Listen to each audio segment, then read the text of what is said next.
Welcome to MotoGP Mac, where MotoGP fans come to congregate and fanboy spirited tread. Unbelievable race. It had it all. It certainly did, to be fair. Passing? No one ever tell me you can't pass anymore with the arrow. As long as everybody has horsepower, it works. But man, and it did work well. That new kid, Pedro Costa, was amazing. Amazing. Yeah. I actually thought a lot more of the passing wasn't going into corners, it was more coming out of corners, if I'm honest. Like, there was dive bombs, which was praying. Like Acosta was fucking one of these people. Like, he would go so late into the corner because he knew he could run on the outside of them. Do you know what I mean? Like, he was up behind Martin there. I thought he was going to T-bone him 3 or 4 times. He, like, if he was on the inside of him, I took that as youthful exuberism. You know what I mean? Was like, look, this guy's big balls. You know? This guy's touch and feel is fucking unbelievable. Now, but look, I suppose. But I think you're right. He needs to. We still have to see what he's going to do after a crash, because he is just fearless. He is, yeah. And look, right now, any crash that he's had, he's bounced well.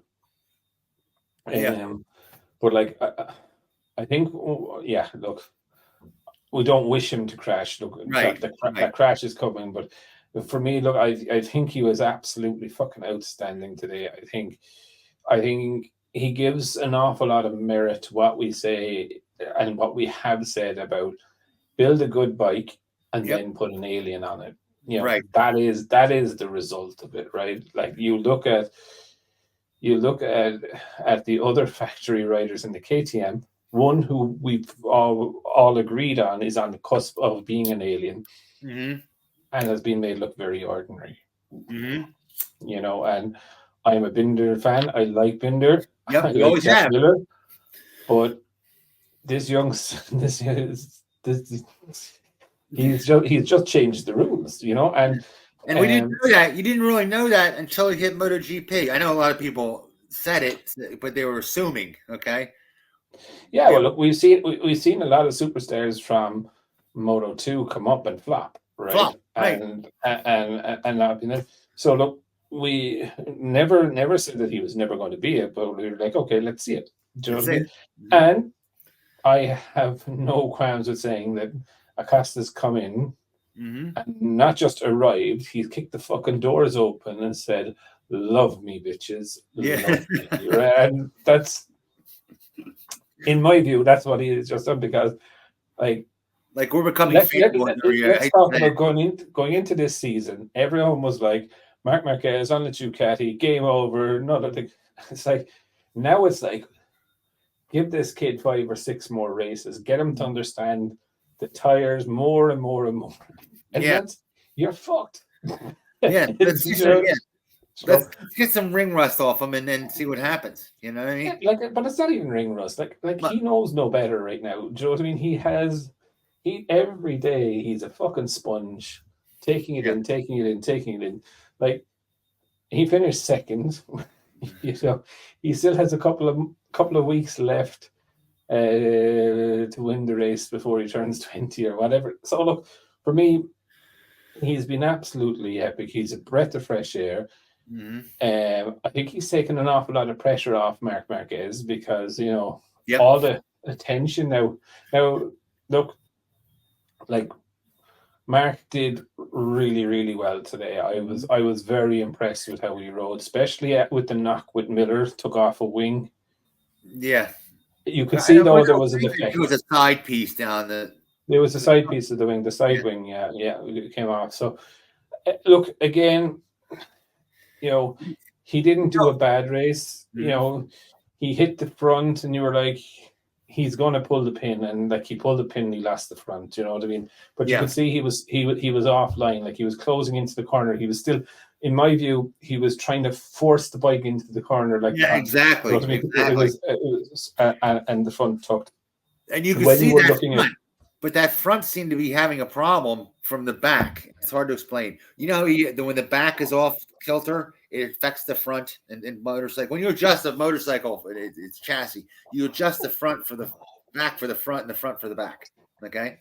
Now, yeah, but he was offline. Like he was a good foot in. Yes, you know what I mean? So he was offline because he was trying to keep it tight so Acosta wouldn't throw it up the inside, right? But what we know about Acosta was that he was never going to throw it up the inside. He was always going to go stick at your rear wheel right up to the apex of the corner and then turn it tight and come inside you and use the acceleration of the KTM engine. Like I said, it was fucking a monster down the straight.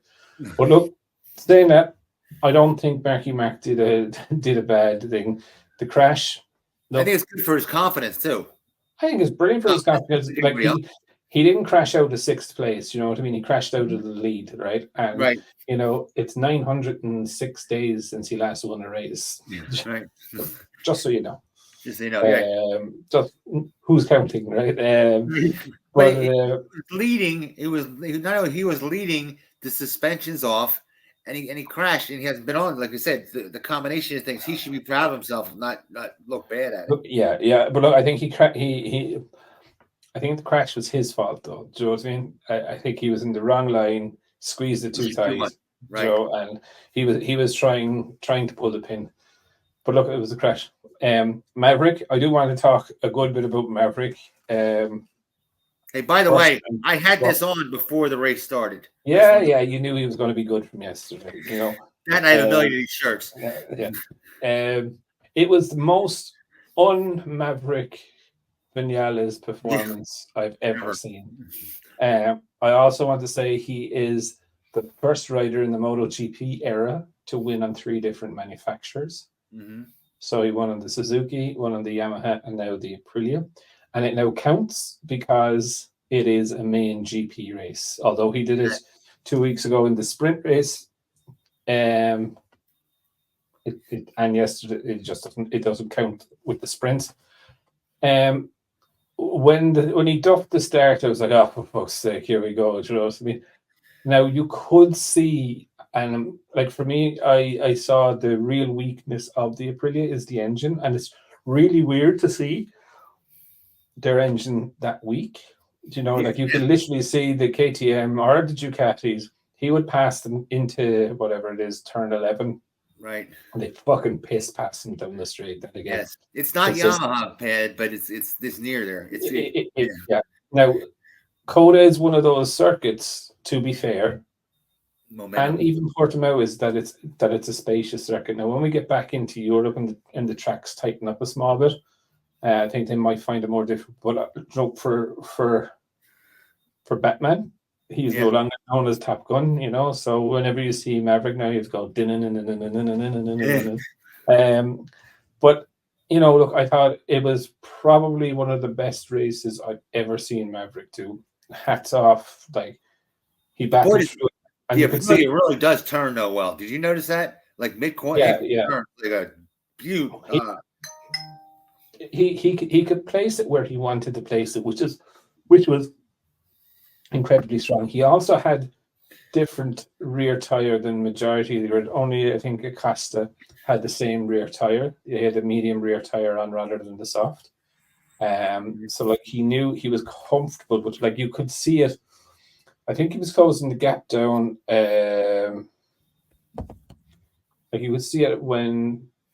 I thought it was Mark Marquez that had to change his tire though, but it's neither here nor there. No. He just, I think it was only.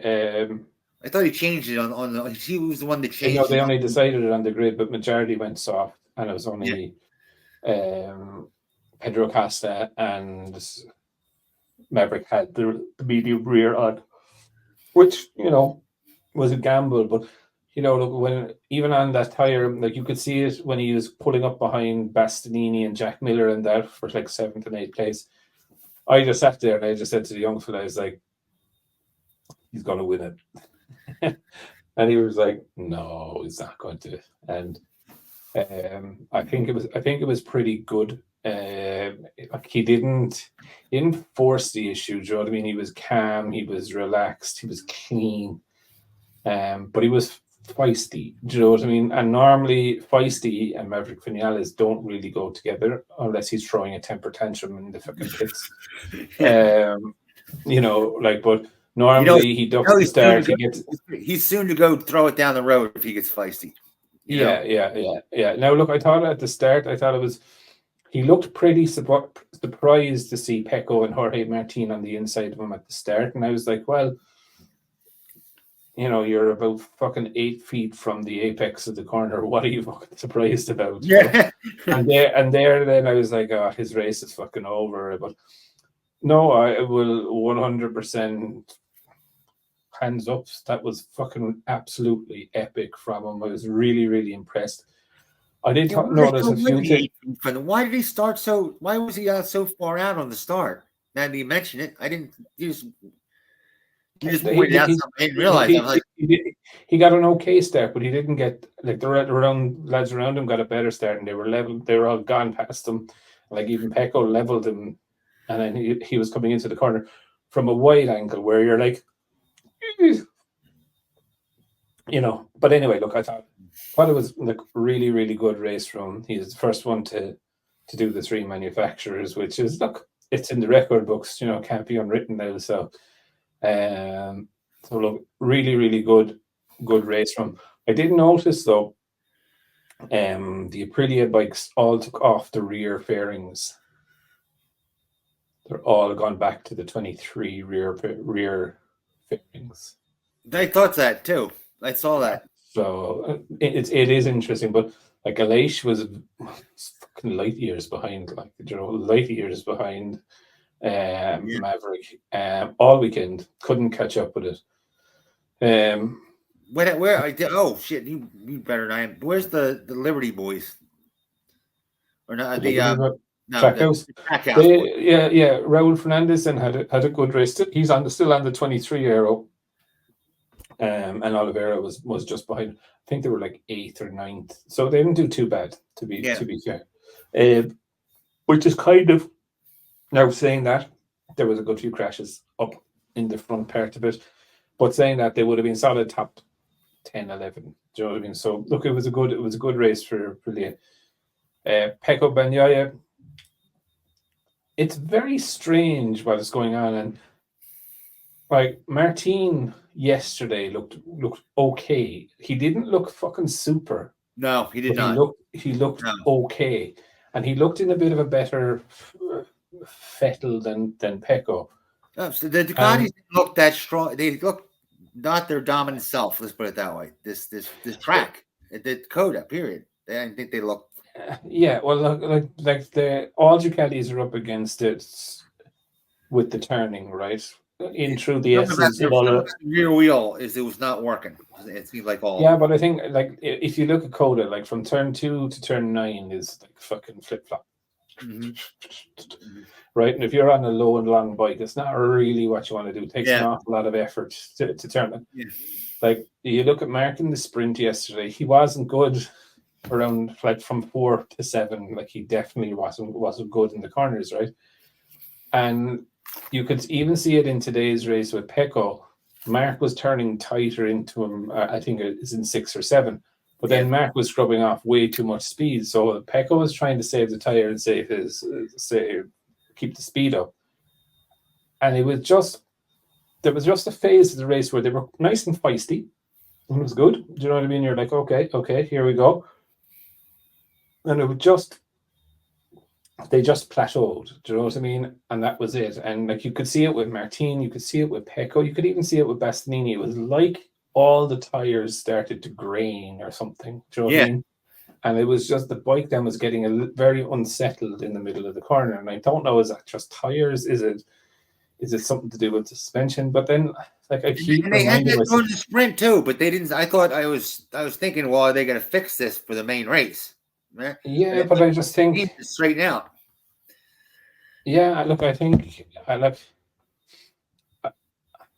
at this time last year, they were still running into these problems. Remember, Pecco was like he couldn't trust the feel at the front end. He used the term like he crashed when it was too good. Too good, Too good, right? And look, I still can't figure that one out personally myself. No one has. And I like Pecco, so I give him a benefit of the doubt, but I've never heard of that one, and I hope I probably never will. Yeah, well, look at Jordan. They're just telling you the Ducatis are too good, and they have to penalize them. I mean, it gives. Yeah, but it's totally. Yeah, but I think the Ducatis are fucking penalizing themselves, Joe, with excuses like that. But I think there is definitely something still amiss on the 2024, and you can kind of see it in all of them during the race. Like you never see 15 or 16 laps on pace. Do you know what I mean? You seem to see like 10 laps, and then they duck away for 5, and then they come back again, and you're like, is it like a graining thing or activating the tires or something? I don't know. I did find it very interesting to hear Michael Laverty and Neil Hodgson on BT Sports talking about the difference between the 23 and the 24, and they couldn't, like, they were saying Mark's bike or whoever's bike on the 23, was getting murdered on acceleration by the 24, and you're like, I didn't see it. And like the major difference for me on the 23 and 24 is the aero, right? And they're on all the satellite teams, and it's not just Marc Marquez. And there's a lot of people turning around and saying Ducati are trying to screw Marc Marquez. The other three teams or the other three bikes are just the exact same as the one that Marc has. Now, nobody's trying to screw Marc Marquez, folks. No. But in my view, it's just Ducati creating that gap that used to exist in years gone by of satellite teams. Your satellite team was a good couple of specs behind, in the old days of the 500 cc's, for fuck's sake, there was different models and bikes and things. They had different pistons, for God's sake, Yeah, and so look, for me, but look, I think the GP24 definitely still requires a bit more work. But I think Ducati are caught in a kind of a place with testing. Obviously, they don't have a lot of it. Which is bullshit, but anyhow.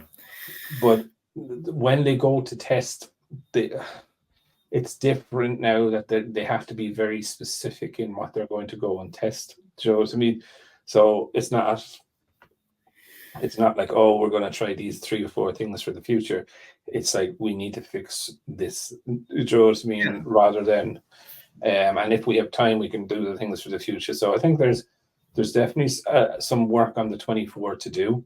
Mm-hmm. I think Franco Morbidelli, he definitely listened to my video during the week where I was like, yeah, because he tried to be fair. He gave me the middle finger a good couple of times this weekend to be like, what you fucking saying, washed up? Fucking watch this. You know what I mean? Hold my beer, definitely. Yeah. I wouldn't go down the pits if I were you. Yeah. He'll definitely. But no, look, I all in all, I think. And Lynn Jarvis makes your guts, but anyhow. I wish he's gone at the end of the season now. So so get a new Yamaha fella to hate my guts. Mm-hmm. I just think, but I think the 24 Ducati we need to sort it. It needs to be sorted. I don't think it's going to be sorted for 3 or 4 more races, if I'm honest. And that's where Maverick and Mark and the Costa need to strike right now. They really need to push it, because if they get that gap, like they were saying in commentary, about Pecco and this and that, the other. I'll say it here and now. Pecco doesn't come on strong till mid-season. Yeah. So, but he does seem particularly off with his agree. He seems particularly unaggressive this year. I would disagree in it. I think he's learned lessons of, I'm not going to throw it down the road like I was last year. Like you look at Argentina last year, gone down the road. Yeah. COTA gone down the road, right? Okay. Is he went down it this year? Huh? Is he went down it? He did in Portugal, but in the other 2 he was okay. So like for him, I think the mentality now is, look, I normally don't start well, so I'm going to try and gather as much as I can. In the circuits where I can push, I'm going to push. And he is... Yeah, but where was he at this time this year as far as points? He's 5th or 6th. But like you look at it, like there's... What is it? It's Martin, Mav, Acosta, Marquez, I think. Yeah, but I mean, it hasn't paid. This non-aggressive has not paid off of him. Well, he's only had one crash, right? You know, he's done 3 races and he's had one crash. Whereas when you looked at it last year, I think he had, was it 3 races and 2 crashes? Really? Yeah. So. Like he remounted. Okay, he did remount in Argentina in the wet, like, but he didn't. For some reason, I keep thinking he started out better last year, but anyhow, it could be me. No. He was he wasn't a great start for him. I was surprised by the KTMs. Obviously, Costa aside. Yeah. But yeah, it's just like, what went on there? And Jack Miller was like saying, "Joe, it's not the bike." Yeah, at least he's honest. You know, gotta love Jack. But for me, he was one of the fucking heroes in the sprint race yesterday. Actually, John, I ever said it in the video, but yesterday's one was really good. He was okay in today's main race, but he just faded badly towards the end. You know, just ran out of steam, and I thought, yeah. And then Brad. Where was Bender this race though? Brad didn't qualify like 17th. Yeah, and like, yeah, and now look, today's race in the main race he did well. There were crashes that helped him along his way. I will admit, but he was aggressive at the start. You know, he made the spots, not as many spots as Jack at the start, but you know, he toughed it out. I expected more from Bender, to be honest with you. But still, yeah, look. And I thought COTA is one of Bender's strong points. Well, it's not that, is it? But it's just I think there's something fundamentally, and this is the weird thing, right? There's something fundamentally wrong with the KTM, right? Where the past riders are struggling with something. Acosta's come in and said, "Okay, this is the way it feels." Do you know what I mean? I don't fuck all else. Like, I'm just gonna ride it. You know, and if I bounce, I bounce. Whereas the lads are a little bit more clued in the way of, like, you don't really want to bounce. You know what I mean? You go to that limit and then you come back a half inch and there you go, you know? But they're lightning fast. I think they're the KTM's the fastest bike on the. Oh, the engine is fucking killer. Like, the acceleration of that KTM just is epic, and I mean fucking epic. You know, but saying that, you know, if the 75% of the riders of the other bikes can't get the job done, do you know what I mean? Yeah. There's a fundamental problem there. But it's just like, I did expect more from him. I thought Binder would be up there. He had a bad qualifying, and okay. He had a good race today. He didn't have a great race yesterday, but he had a good race today. On to the next one, and let's wait and see with him. It seems like it's lacking a little bit of side grip with the KTM. You know, I don't know what it is. Look at it; it's kind of squirrely. You know what I mean? It gets squirrely coming out. I have. Not going into. I just think the bike needs to dance, and it's not dancing for the others, or they're not because Jack is comfortable with a bike sliding, right? Mm-hmm. But Acosta, the bike can go fucking upside down, right? And he's like, it's grand, it's sorted. I don't know. It's just like it's just the way his feel is. Like as you can see, how many times in COTA we were like, he's not making the corner. He's just made the corner.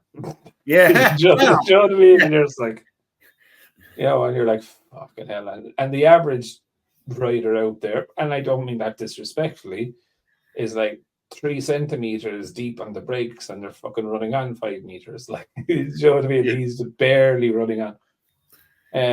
But yeah, look, I think, he has definitely caused some issue.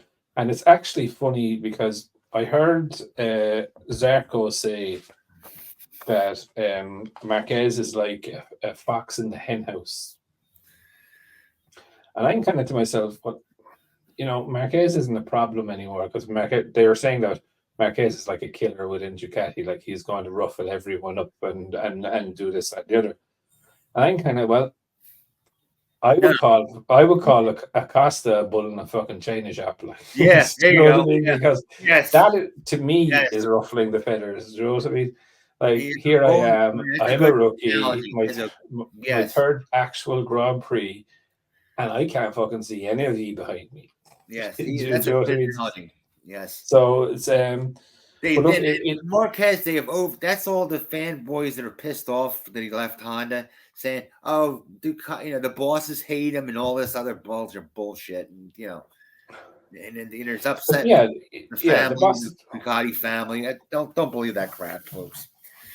Yeah, well, look, like we will be fair, right? He is not on a Ducati contract; he is on a Grassini contract, right? Mm-hmm. And look, it's been quite openly discussed that he could have had a Pramac seat, but he wouldn't sign for 2 years. Right. So Ducati weren't opposed to bringing Mark in. Ducati weren't opposed to giving Mark a factory bike, but he was going to have to commit, and he didn't want to go out of sync. He wanted a 1-year deal, and he was explaining his kind of decisions actually on BT Sport this weekend. He did an interview with one of them, I can't remember who. My apologies if you're watching this. But, he was kind of talking about his decision to leave Honda, and, he was kind of like, I could have stayed in Honda and 1 more year, and it probably would have been enough for me mentally. Do you know what I mean? I would have retired, or I could have tried this way.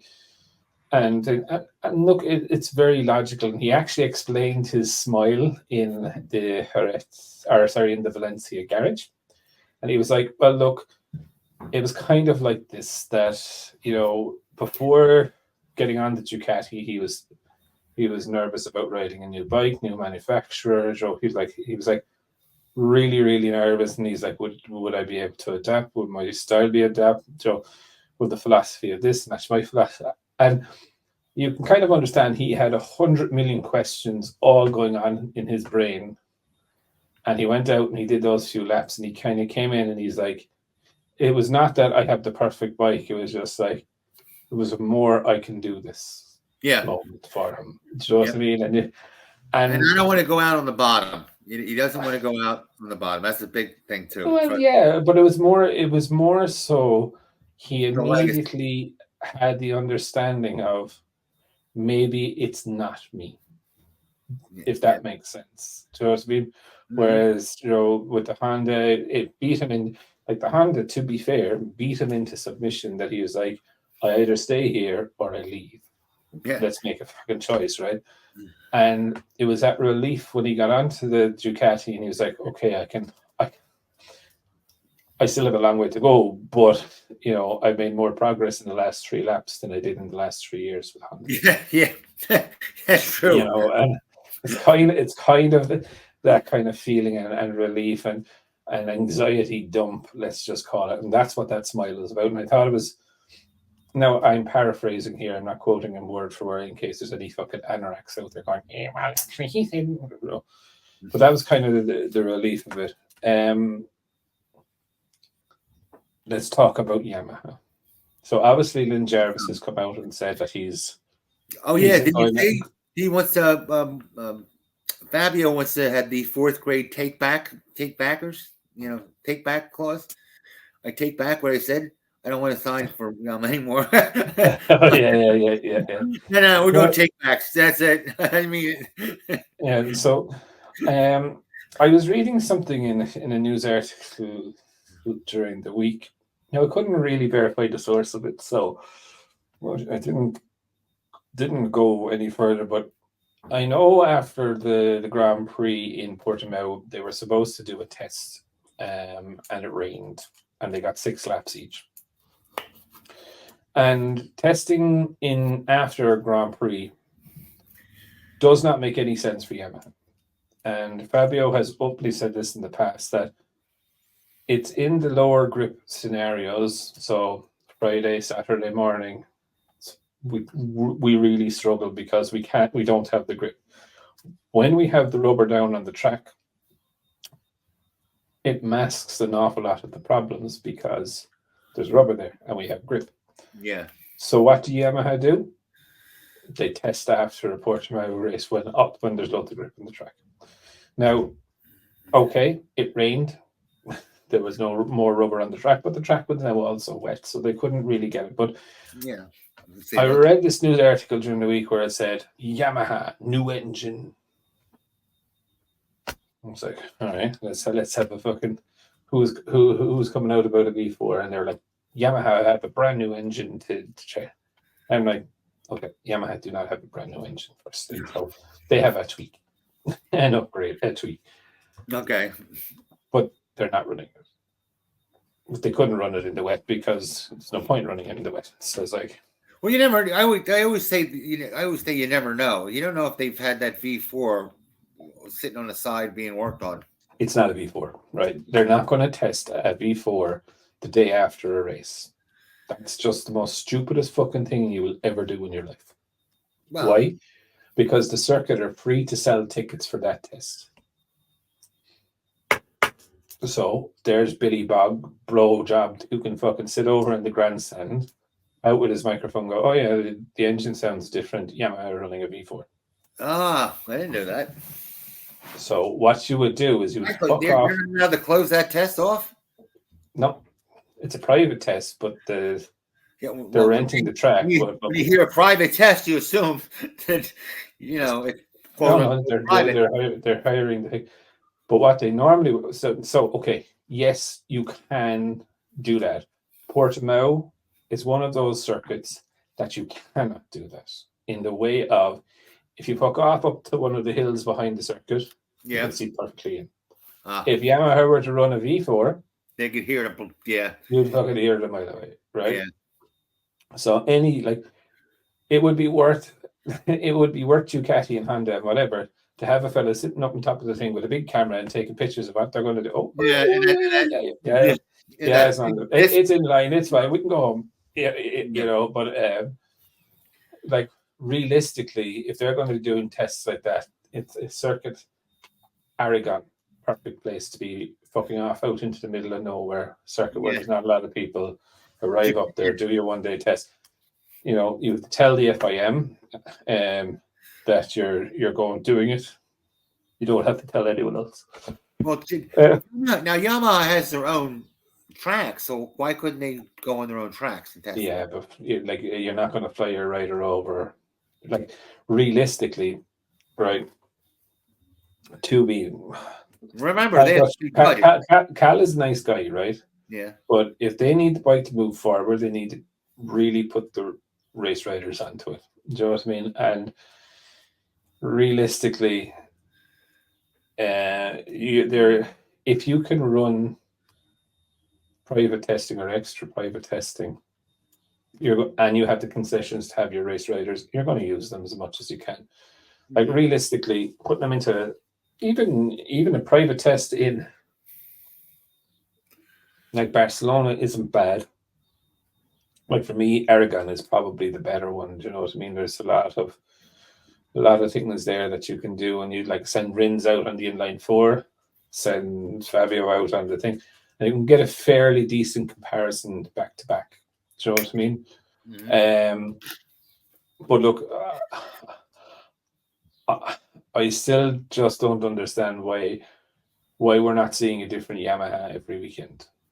Yeah, I know. Yeah, do you know what I mean? They got so they haven't. My understanding is they haven't changed the engines. They're still on engine 1 and 2. Yeah. You know what I mean? I'd be like, they have extra engines. I'd be like, fuck one in. Fuck one in. Yeah. What can I do? Just because they have only two bikes doesn't mean they don't have a big budget. Okay, Yamaha's budget's bigger than Ducati or KTM's. Okay. Yeah. Well, they have, and look, like I do believe Jarvis when he said, that they have been investing, and I get it. They have. But again, it's just so slow. So what we're seeing and look, it is me being a Yamaha fan and being impatient, and I know I should be waiting to kind of mid-season that I should be realistically seeing an uplift in Yamaha. But like when you look at Honda, for example, for the second half of last year, every time that bike came out of the fucking garage, it was different. There was a new wing, there was a new fucking this, there was with 10 engineers that they just hired somewhere. You know what I mean? Yeah, but look, like very little ones. They're trying. They're trying. You know what I mean? They're trying to understand what's going on. I don't know. But then saying that, oh God, Honda. Oh God. Oh God. It was just and my young fella who doesn't really follow MotoGP, right? And we were watching it on the TV, and they were flashing up the riders' names for the start of it, right? And they're doing their little thing, and Nakagami came up anyway, and my young fella says, "I'm going to go for him." So, I don't want that, boy. Yeah, it was like, all right, I'll give you another one. And then he crashed out, and he was like, God damn it. Yeah. But Dad, how'd you know that? Yeah. But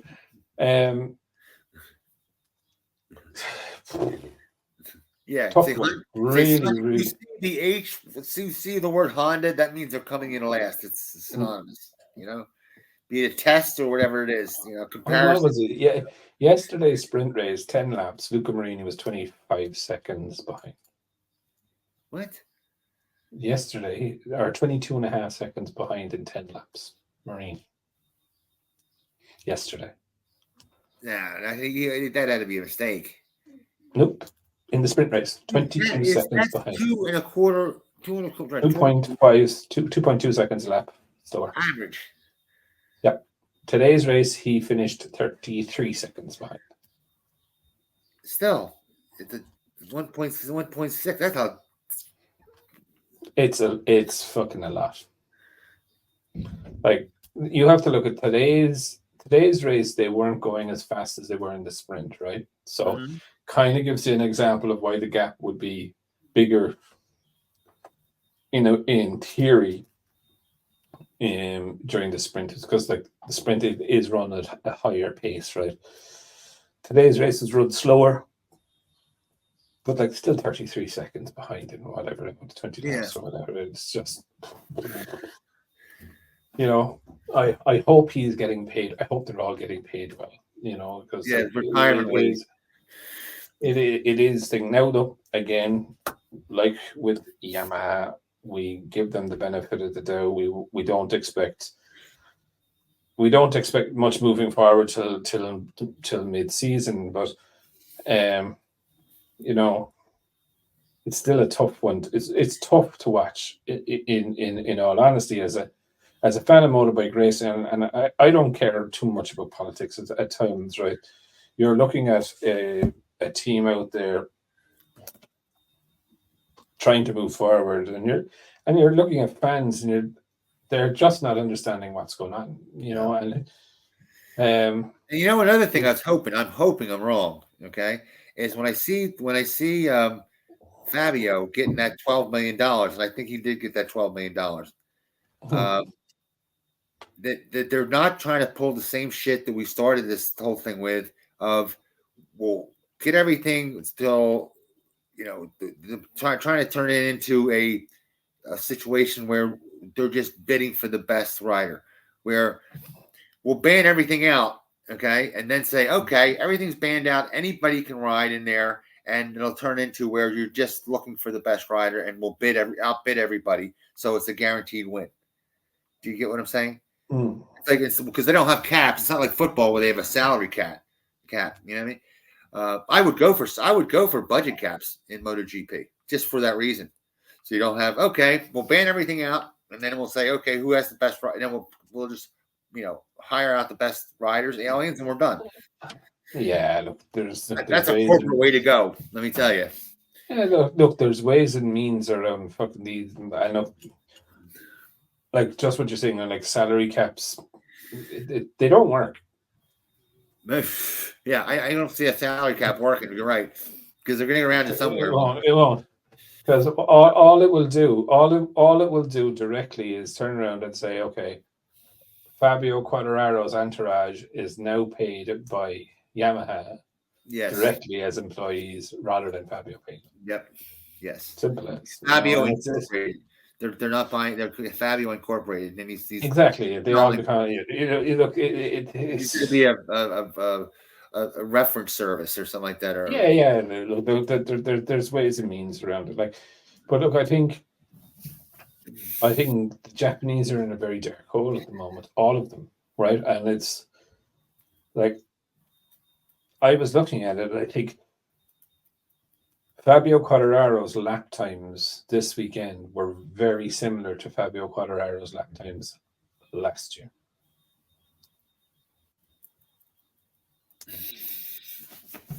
I thought that they did a jump, but it wasn't big enough. It just wasn't big enough. No, that was reading where they said, well, they they had increases, but there wasn't. But the when I mean similar now, like I don't mean like what I mean is like I don't mean exactly similar, exactly the same, but like in the same sort of ballpark. Whereas everyone else's has jumped. Okay, yeah. You're right. I mean? Okay, there then, right? So it's just, but it's like I'll do another comparison to where they are mid-year again. I'll pick a race and see where they are. But I was just interested to, as a Yamaha fan, to see like where are we? Yes, and it wasn't when I was looking at the that wasn't fucking pleasant reading. Like, do you know what I mean? I was like, oh my god.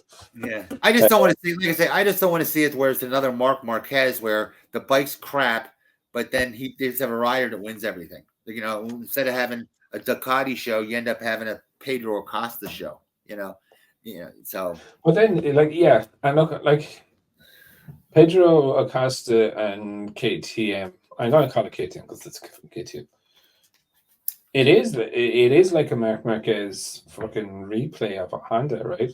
The other boys can't get the bike to work, and he can, and I think he just has a big advantage if he knows no different, and a lot of the lads on the 23 are struggling with the Ducati, right? And Marco Bezzecchi said it. He's like, going into and out of the corners, the 23 works the reverse way of the 22. Okay. So the lads are having problems with the referencing of like, okay, I know this field. Mark is getting onto it. He is a next level alien, firstly, right? Mm-hmm. But he's getting onto it, and he knows no difference. So there's a lot of similarities there between Mark's performance and Pedro Acosta's performance on bikes that they've never fucking ridden. Right. Exactly. Whereas the others are struggling with, well, the last carbon frame did this. Why is it now doing this? Yeah, right. You're going into the corner. Yeah, look, I think there's a lot of them are not. Excuse me. Yeah. Well, last time I used 8 pounds of 8 clicks of rebound, and now if I do that, the thing's all over the place. Now it comes back to 2. Why? It should be. Mm-hmm. Yeah, and look, I think we're very lucky this season. I think it's going to be a little fireworks. I don't think it's going to be a Ducati show this year. It doesn't look like it's going to turn out to be a Ducati show this year with the KTMs in it and the Aprilia. I was just thinking, Christ, if Aprilia gets a couple horsepower, they're in the running. They really are. I was seeing how well I just think Aprilia or it needs I think Aprilia have found the sweet spot for Mev, right? And I still think Ducati still haven't found that. And I think when they do, I think the shit is going to get real, like, and I think we're going to be blessed. Do you know what I mean? Like, and then you have fucking Acosta coming into it, who's like, "Hey, Paul, I'm going real fast." Yeah. You know what I mean? It's just like, I'm going right fast. yeah, I go real fast, and doesn't give a shit, right? Mark, I think Mark will find this one. I think the second half of the season, I think this race it's going to helped be epic. Marquez out a lot. I think that gained his confidence and said, you could almost see the light bulbs going off as he's going around the corners. Hey, that worked. Hey, this didn't work. Oh, this didn't work. I'll say that when he gets through Jerez. All right, I'll give you that. And what I mean by Jerez is the Marquez corner. Once he gets comfortable piling the coals on through there, and he realizes, okay, this feels nothing like a Honda in the European circuits. I think it's like, remember, we're going to go back to soon enough to old school European rounds, right? Tighter circuits where COTA, even Portimao, in the way that it's fairly new school circuit, or thing, there is runoff, there is space, the track is wide. I think the track is like fucking 16 meters or something wide, which is big. Do you know what I mean? What else? Liberty Media. By the way, before I forget, last week, guys wrote in and were thank you very much for the compliments. It was nice to see people writing in and understanding that we are here. We're not biased, so that we're here for the sport. We're not here because of brands or riders or anything else like that. We're here to promote the sport and the sport itself. Like, we don't give a shit who's what brand they're riding or the rider itself. It might sound that way sometimes because you might point out something that people don't like, all right? But we're here for the sport. If Honda turns around and they have the best bike in the world tomorrow, we're going to say, this has the best. Wow, they turned around, they did their best thing in the world. But we don't care. About 5 or 6 weeks ago, and they changed their business strategy. Was the big bitch I have for them. You know what I mean? Get their hands out of Dorn's pocket. You know what I mean? But well, that's bad now. Or fat, yeah. That's the hope for that. You know what I mean? I hope they turn out and say, who you? We don't. You don't own us. Get the pounds. Go pound sand. You're getting penalties just like everybody else. So yeah. Well, look. I think there's a whole regulation things, and not regulation. There's a whole new regime going to come in, and look. I think we need to be very real here. Like Dorna has said this week, there's some more announcements coming out about things that's going to happen in the future, right? Liberty Media have come in and said, and a lot of people get a little bit freaked out about this, right? They're like, we're not going to be changing MotoGP. We're not going to be doing this. We're not going to be doing that. We're not going to be doing the other, right? Let's kind of clarify a couple of things that were going on during the week, especially in the news, right? Where one of the news articles were going on that MotoGP or Dorna turned down, as I think it's TKO, who owned the world, right? Who owned UFC and World Wrestling Federation or whatever the fuck it is. We don't need to see somebody jumping off a corner. Even though that the bid was like 200 million higher, right? And I'm like, but that makes no difference, right? Like, even if the money was higher and they sold out to that was one of the things, right? But Liberty Media had already a proven track record of what they were going to do. Right? And realistically, their CV, they have many other things going, but one of the biggest things that they have in their CV is what happened with Formula One. They took it from an old, dying kind of framework or business model and changed the game. And they turned a thing that they bought for $3.5 or $4 billion into a $25 billion. I think that was the last one that they turned down from Saudi Arabia government or Saudi fund. was it like or 22 billion offered, right? So look, can you imagine a company bought out by the Saudis or any government? What a screw about, you know. But anyway, so they had the perfect CV for the job, right? So it makes absolutely no difference that they were offered more money. It was like it's the right person that they felt was to take it over. Secondly, this is not going to happen until the end of the year, right? It's going to take time to go through it. So everything will run as normal. Yeah. There won't be any major personnel. I think there will be personnel coming in. But again, like I can see it not really changing for a year or two. Like they're not a fucking rookie at this, right? They're really, really experienced. And when I looked at Formula One, for example, they didn't kick everyone out straight away. Right. They kept around. They understood the relationships. They understood who was what was a character, how to start to manipulate who they needed to manipulate, right, and get shit done. It's nice. I was thinking about you when this came across. They do have enough money to expand tracks.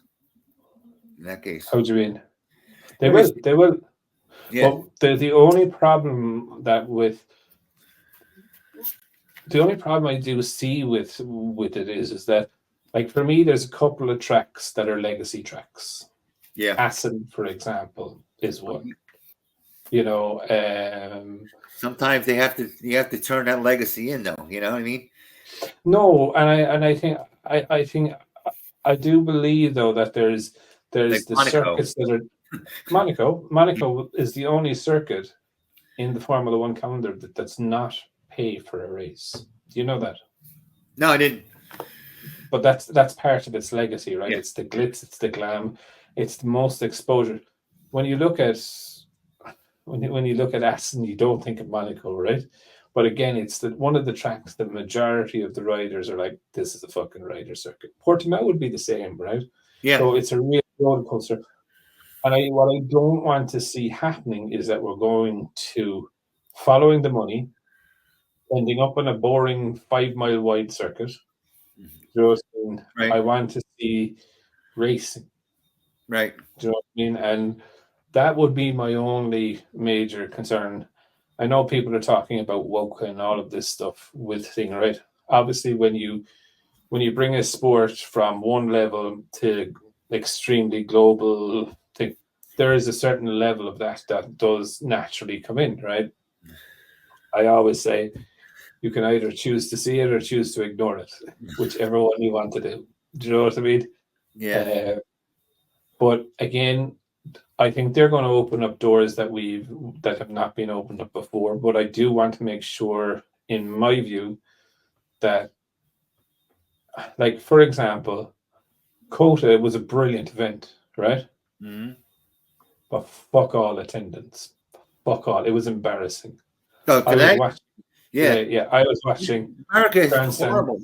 We don't even ride. Oh, no. But what I mean is that, like, I would prefer them to start filling the grandstands of the circuits that we have before bringing it out into the middle of fucking a desert somewhere in fucking pooch land. I think it's North Carolina or something like that. There's a new track they're making. It's been no. But it's not. It's not even that. It's like, let's add a new circuit that's just built. It's pristine. It's beautiful. It's this. It's that. It's the other. Like when you look at Qatar, for example, the facilities in the Qatar circuit were completely shit. Crap. Really? Bullshit. Then Formula One started going there. I thought Qatar was like the gem, one of the gems. It was beautiful. Nope, it is beautiful. New grandstands, and it's twisty and it's fancy and it's. But you're saying that the pits are like wipe your ass with it. The pits were the pits. Yeah, you have to stick your ass out. Wait. Then Formula One 2 or 3 years ago started going there, and they leveled the whole pits and then built a whole fucking beautiful place. Now it's absolutely fucking gorgeous, right? Mm-hmm. And I'm like, and it was for Formula One is the reason that they did it, right? Do you know what I mean? It brought the glitz and the glam, and it put your country on the map. Do you know what I mean? So when an event was there, you were showing your best side out. Whereas, before it wasn't terrible, but it wasn't great. So it was nowhere near the standard it is now, right? Someone please take the camel out of garage 4. Exactly, yeah. Park your camel.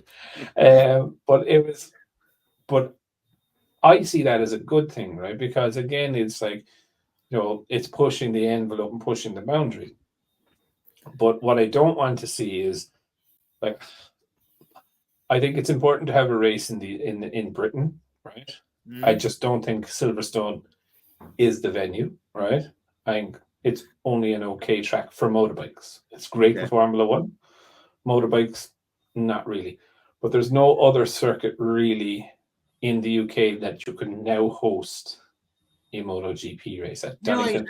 Like half and half. Some people say that Silverstone is a great bike for going for a track day and it's marvelous, and some people say it's a great track. It's a great track for a track day. It's because you're on the track. But if you're sitting at the side of the track, all right, and like it's a rider's track. Tell me it's not a spectator track. It's not even a rider's track because there's a lot of straights and stuff, right? It's a high speed track. Do you know what I mean? Which is good, but it's not. It in my view, I would happily spend hours in Donington Park than I would in Silverstone. In a car, I would happily spend a day in Silverstone than Donington Park. Okay, that's kind of where but Donington Park I don't think could hold. It holds World Superbike. I just don't think it could hold MotoGP. So, but look, I just think with it, I just think the Liberty Media coming in, I think, look, I still believe it's going to be a very positive thing. Are they going to change how the racing goes? I don't necessarily think they're going to fuck around with it straight away. They are going to be putting pressure on the FIM and IRTA and all of them to kind of make it friendly and promotable. And I do believe we're going to get a Drive to Survive MotoGP series properly done this time. Properly done. Yeah, it would be great properly. And remember, what the video they can have with that. If you look at Drive to Survive, okay, it's good. But with MotoGP, the video for them going around the corners and stuff will flip people out. But it's not that, Jake. And this is the thing where people get really and the story, No, it's not even that. They like the drama. Come on, they love that drama. Yeah, well, just let me finish, and I'll tell you exactly how they like it, right? And how they like it. It's not the drama and the story necessarily. It's part of it. It's the characters, right? So people see Mark, right? Mm-hmm. And they see the prickly side of him, and they instantly don't like him, right? Whereas there's a little bit of a story, there's a little bit of drama, but you see the character that comes out, right? And a friend of mine who's not into is it tennis? But there's one of these sports, and he was just telling me that himself and his missus were watching it, and his missus was into it, right? Into the actual sport, and he wasn't. And then they watched this series, and he got to understand the characters within the thing. And then he would start watching the sport on the channel because he knew the character. Okay, yeah. Does that make sense?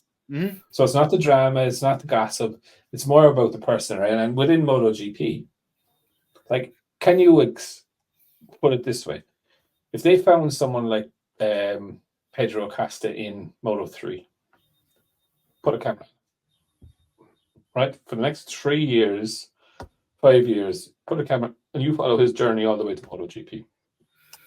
So by the time he gets to MotoGP, he's already a fucking icon. He's already transcended into a Rossi level. Mm-hmm. Does that make Yeah. sense? And I would like, and it's about Yeah, building that. And now you have, all of a sudden, you have 15 Rossies on the fucking grid in the way that. That's what I meant. That's what I meant about they like the drama. I condense things.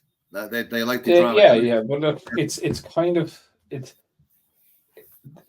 but it's not only like the characters of the writers. It's characters of, like, we know Hervé Poncharal is actually fucking very funny dude. Like, do you know what I mean?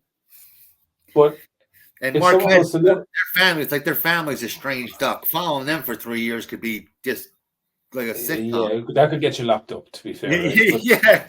Right? But like, again, if you looked at Hervé Poncharal on the side of the fucking pits, right, he looks like the most sour prick you will ever see in your life. But he's actually a funny dude. So, look, for me, I just think there's a lot of positives. Of course, there's always going to be negatives, right?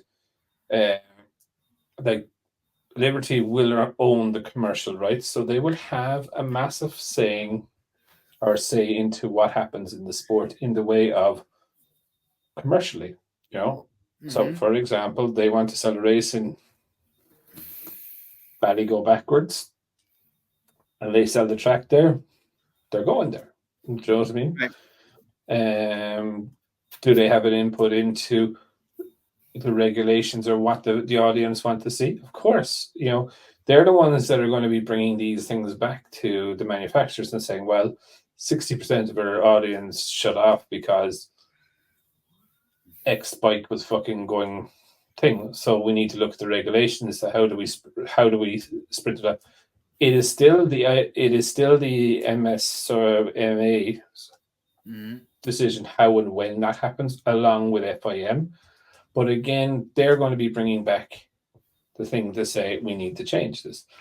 It does happen in Dorna now, but Dorna kind of like, you know, there's one fan thing every year. Do you know what I mean? So I think these guys are going to be a little bit more professional in it. Now Crash, I was on Crash. Now, Crash said that when push comes to shove, you can tell me if they're right or wrong. Hopefully, you're like Mr. Detective. He told me when it was on the show, I think 202, go back 2 shows, or they have a thing, you know, trying to straighten, you know, the rule, what's happening with Liberty. Anyhow, they said when push comes to shove, they have the right to have the final say in all areas, be it mechanical, be it, you know, whatever, advertising, be it, you know, in all aspects. They own everything to do with the commercial rights, right? Right. But they don't own anything. They don't, right. And the FIM own everything to do with the specification of the bikes that are on the grid. Now they have now Crash was saying that they have the ultimate right there too. The ultimate they don't. Okay.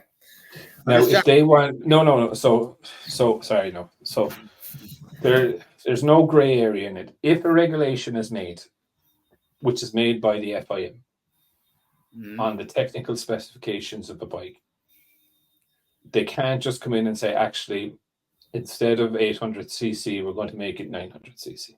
Right. Okay, because there has to be an agreement with the manufacturers, because at the end of the day, the manufacturers are the ones that decide, along with the FIM, IRT, and all of that. Like, if there was no point for future reference to make an 800cc bike, right, or if they weren't going to gain anything, remember, because for the manufacturers, this is a commercial exercise as well, right? Mm-hmm. So if they're not going to get anything out of it, just exactly. So why are they going to do it there? So they're not going to agree to it. So there is a thing. All said and done, in a technical aspect of it, in 3 years' time,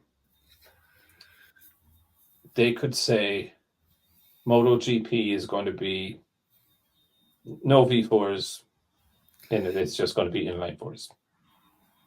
Right? And then what happens every few years or whatever is manufacturers sign up to an agreement that we will be in MotoGP till 2025 or 2026. Yeah. Right? But it'll be based off the plan of that, right? So technically, yes, they do have an overall say in it. And they say, okay, this is the direction that we want to go in our championship. where the thin line in this comes, right, is that, and look, kind of where we go with Formula One so is a perfect example of it, right?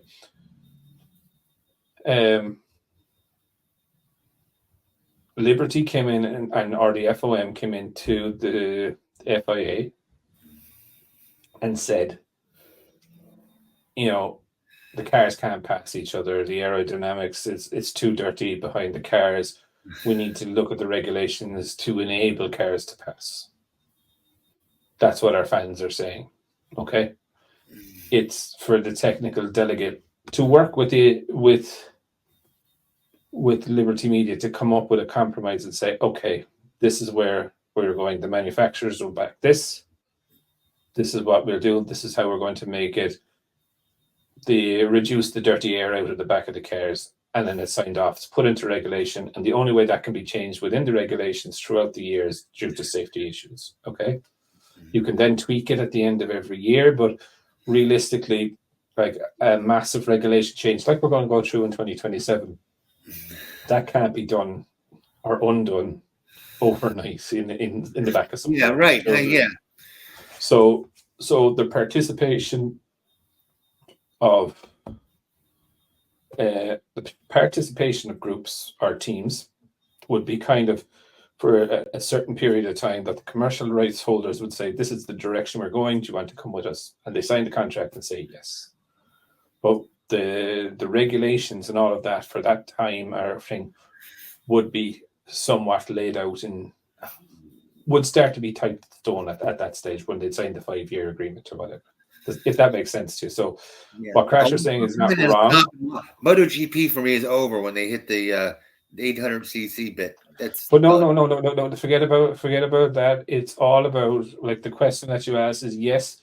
Yeah. The commercial rights holders hold the keys to what they want to do in the future. Right. But the current set of regulations dictate what is going to happen. So, for example, when Yamaha signed up to the end of the 2026 season, they've already agreed to this. That's going to be the CC. This is going to be the options of engine. Blah, blah, blah, blah, blah, blah, blah. If, for example, they were to turn around next year and say, "Oh well, we're now not going to allow inline fours," they can't do that. So there would not be enough time for a team to redevelop it. So look. I hope they can change the development of the 775 millimeter bore, because that's the killer on that. Yeah, look, again, like I was worried about the 800cc, that I was not worried about it. But and now I'm like, size, it fucks. Excuse my language. It's the bore size that screws everything up. Look, I think they've learned enough lessons the last time, and I think there's going to be a lot of people in Liberty now questioning why we're doing this with the. So, look, I think things will be a little bit more interesting. I think things will be interesting with that. But yeah, look, I think it's the right time for Liberty to come in if they are coming in. I think a lot of the dirty negotiation has been done, and they're going to be coming in and being the nice guy. But saying that, I think, okay, even if they do make a terrible decision and go with 800s, right? Right. I don't think it'll last long, and the reason why is like, you're right. What do you think, it'll bounce before it gets there, before everybody starts? No, I don't think so. I think it will happen, but I think the minute it does happen, I think the fans will vote with their feet, and Liberty will get the shits, and Liberty will kind of be going, okay, they're not really so happy about this. Why are they not happy? You know what I mean? And like, Liberty are focused on growing the commercial aspect of the thing and the show. Yeah. So I think, look, you have people that I mean, the majority of people that they're newbies, we call them. The newbies like Aero. They like the way it looks and all that kind of thing. But no one likes the 800cc thing. I mean, that's across the board. Everybody's saying, listen, it's going to be slower than Superbikes, and it will be. Not with that 75. Yeah, look, you keep coming out with this line, Jake, right? And it will be slower than Superbike, right? Yeah. For a year. No, that's where the 75 millimeters coming in. Before you had the bore size, you could change it and do higher RPMs. With the 75 millimeter, that screws up not only the RPMs, yeah, but Jake, the flame speed inside. The flame speed. Look, there's one thing that I've learned in motor racing, cars, bikes, whatever, right? When they changed the regulation, right? You look at Formula One quite recently. Yeah. When they changed the regulations, car also went 3 seconds a lap or something slower. Mm-hmm. Do you know what I mean? Within a year, they'd already made 1.5 seconds back. Right. I know exactly what you're saying. Now it's... And as a tech guy, that's what drives the technology. Yeah. By changing the regulations and restricting something, forces the engineers to think differently and to bring it forward. That's the part.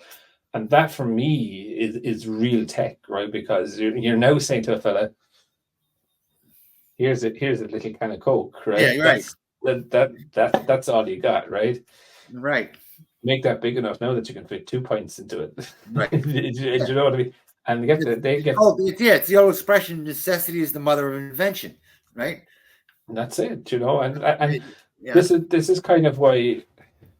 But in that case, what I'm saying is that case has been tried before so many times. It's one of them, like, I think they did it just to say, listen, you're not going to do it again. This isn't going to happen again. We're not going to have the bikes go faster again and be back to square one. We're going to I think they're trying to take out the top speed, right? And I think that's genuinely what they're trying to do. And because like that is like look, I love speed, don't get me wrong, right? But going down a chute at fucking 240 mile an hour, 250 mile an hour, it's getting too much, right? Your rear wheels lock at that. Not for me, I can see it just fine. Huh? Not for me, I can see it just fine. Yeah. You can see it happening. Boom. So look, I don't disagree with that, but I think a majority of the teams want to slow the fucking bike down in the straight line, to be very honest, right? And look, I've seen it from Rivola has said it, Pit Byra has said it, I know. GG has said it. So look, I don't disagree with them in certain circumstances. I do disagree in the way, look, it is the pinnacle of motorbike racing, I think. But then saying that, you know, I also looked at years ago, and this was always kind of a funny thing to me. And in the Isle of Man, they did the TT0 race. And the first few years, it was a couple of local, and I won't say local universities, because it was local universities across Ireland, Spain, whatever, right? And they turned up in these fucking shit boxes that would barely do one lap with the batteries that it was, right? Okay. And they may make it, they may not make it. And then Mugen Honda turned up. Mm-hmm. And they just fucking blew them away. Right. Do you know what I mean? And it was just like, yeah. And that brought the batteries for bike technology forward and forward and forward. And now you see, which I don't really like, but battery motorbikes racing, you know, but I like to watch them in Moto E. If you ever do have a chance to watch it, all you need to do when you're watching it is make the noises yourself. So, yeah, you take yeah. Oh, hammer on the brakes, Joe. But saying that, I will give it to them. The boys in the racing, they're clung to each other, and it is decent racing. That's what killed. I think killed rotaries, because they didn't sound the same. Remember rotaries? Yeah. Remember you're an Isle of Man guy. You remember when the rotaries went to Isle of Man with the Norton 588, and it just blew everybody away. But it sounded funky. Yeah. But my God, you put a rotary in there. Don't bring a Oh yeah, rotary. the rotor sound was.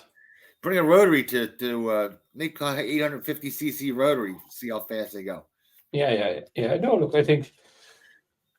Yeah, look, I'm not afraid of the regulation change. If they go 800, yeah, it might slow them down for a year. I don't think it'll slow them down too much. Like World Superbikes, and look, let's be fair with World Superbikes, right? You put your normal street superbike up against a World Superbike. Yeah. How much slower would you be? Considerably. How much slower would you be? 20 mile an hour. A lap around Portimao, how much slower would you be? Oh, about 5 seconds. You have to take. Say with that's 5 seconds with the same rider. Let's put it that way. You got to put the rider in. You go way more, man. If Pecco Bagnaia, Franco Morbidelli, Di Antonio, Marc Marquez, Alex Marquez can't get within 3 seconds of a fella in World Superbikes, I think, the average fucking World Superbike rider on a normal bike. So for me, you're saying, all right, let's do this. You're saying that you have a World Superbike rider. Pick one. We'll have Top Rack, right? Yep. Right? Top Rack, and then you have Pecco, and they're on the same bike. Or you only have no. So that's what I'm saying. If you want to go like for like, okay, take one of the Ducati riders, as in Bautista or Bulega. Yeah. Go to the World Superbike test that was happened in Portimao. Yeah. And you will also find that Pecco Bagnaia, Bastianini, the two VR46 lads, the Grassini lads, and the two Pramac lads were there. Yeah. Right? On standard. We're on the standard V4S. Yes. Or V4R. Okay. Right? So that's the road going, no frills. Right. Might have a fart can on it or whatever. Right, whatever. They're all on the same bike. Right. And they couldn't get within 3 seconds of the Ducati World Superbikes. The stock bike can't get within 5 seconds of the Superbike. Stock bike with fucking 9 world championships in MotoGP on it. Well, sorry, 10. 9. I was just so confused. If you have the MotoGP guys on, so let's put it this way. Okay. Huh? You have 9 MotoGP riders. You have the MotoGP riders on the V4S. Are you comparing that to? Oh, no. Listen to what I said. The V4R, Pecco and all the boys were on, right? Bulega and your man were on the World Superbike, Ducati V4 R. Okay. And he couldn't get within 3 seconds. Of who? Of the World Superbike. Of the World Superbike, the standard Superbike versus the World Superbike. Okay, I didn't know if you were talking about that, or I didn't know. So now Superbike riders versus MotoGP so my question, riders. But the only question that I have there, right? Bautista or Bulega were on the shits and giggles of fucking bikes, right? Compared to the boys, right? What would the gap be if they were to go on a V4R compared to their lap on? I think they would be far more than 3 seconds. I can tell you that. Yeah, I thought it'd be 3.5, maybe something like that. Yeah, it'd be much more. So, realistically, when you're looking at a World Superbike, that's a fucking dickied up pony, my man. A dickied up pony. You know, like, that's not a fucking throw your leg over right and away after you go. Like there. Yeah. You're saying the difference between the bike you buy off the showroom floor and that's World Superbike is considerable. Massive. Yeah. Massive. Yes, of course. Yeah. You know what I mean? So. Yeah, but might be people out there just referencing, it's as slow as the World Superbike. World Superbike ain't fucking slow. No, they're no slouches. No, it ain't fucking slow, right? And it ain't fucking anywhere near standard bike that would roll off, even the special V4Rs that roll off the shelf. Do you know what I mean? So, so look, that's the point. MotoGP should be the pinnacle. That should be. But it is, Jake. But like you can't have a massive change of regulations and not have an impact. Oh, of course. But what I'm saying is I don't think they should have that change. I think they should hold off as long as you can. You want to have that MotoGP as much technology and as much innovation as possible. Yeah, but Jake, but that's what they're saying. Like they're saying the manufacturers are even saying the bikes are going too fast down the straight, and we want to change the regulation. He said, Gigi said.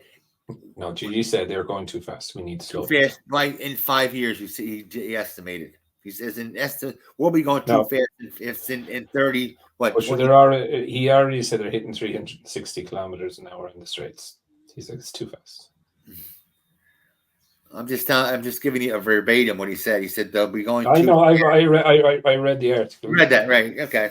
And I read Byron's one, and I read what's his name's one from Aprilia. You know, like they're all in agreement that this needs to slow down. And I don't necessarily disagree with it, because at the end of the day, you know, we're going to find a problem, and we are already finding a problem that we're running out of circuits. And I, for one, don't want to end up on. I don't want to end up in these fucking boring circuits that are the runoff is like 10 miles. Do you know what I mean? As a fan that you're sitting. The amount of roll off doesn't affect the show. It's just when somebody comes off. Oh fuck! It does, Jake. The fuck no way. How the hell is that going to change if this guy, if he's going to have 100 yards of runoff or 200 yards of runoff? Once he goes off, the camera goes on to the. Because my ass is a fan sitting next to the track. I can't fucking see him. You think it's that far? I fucking know what that's that for. I tell you this. You're that far from you look at. You gotta understand. In the United States, you're almost sitting on the damn track. So I have to take your word for it. Yeah, well, if you want to do it now, you go to the next county, sit on the border there, and then you might fucking see it. Do you know what I mean? Oh, so in the United States, you're sitting on the track practically, or tracks. Yeah, but the regulations though in Europe are higher. Like, yeah, you know what I mean. Like you look at even go back to Silverstone maybe 6 years ago, right? Coming out of Woodgate, is it? You were maybe 20 meters back from the circuit, right? But because the bikes were there, right, before you get into Cops Corner, now that's moved back about 50 or 60 meters back. So like, whereas before you could see them, you could feel the pulse off the engine when it came past you. Yeah. Now you're not. Do you know what I mean? And you're just removed from the circuit. So as a fan, you know, like, whereas you go down the road to Brands Hatch or Donington Park, there's some parts of the corner or at the circuit there you could reach over and you could fucking slap the boys' helmets as they ride past you. Do you know what I mean? And that's what part of the experience is going, right? So, like, it's probably part of the problem why Silverstone is so stale. Do you know what I mean? Because you're removed as a fan, you're removed from the experience. Yes, the noise and that, like going through the S's is probably the closest you can get to them. Do you know what I mean? Or maybe on the they're going to be using the new start or the new pit building this year. So, you know, that might be the closest that you could get to see the bikes right up close. So I don't want to have these circuits that are being built and that are stale and that, like, you go, like, for me, there's two really good circuits, right? One is Catalonia, right? Really easy to get to and whatever. The second is Valencia, because there's not a corner in Valencia from any grandstand that you cannot see. Valencia, if you can imagine, is down the road. Nobody likes to ride on it, but for a spectator, they say that's brilliant for fans. Brilliant, you know. So, but anyway, on that bombshell, I think we will wrap up this week. It's been a pretty successful event in COTA. Yes. Yeah, that was a great race. All sprint race and regular. It was phenomenal. So anyway, on that bombshell, we will see you there and see you again next week.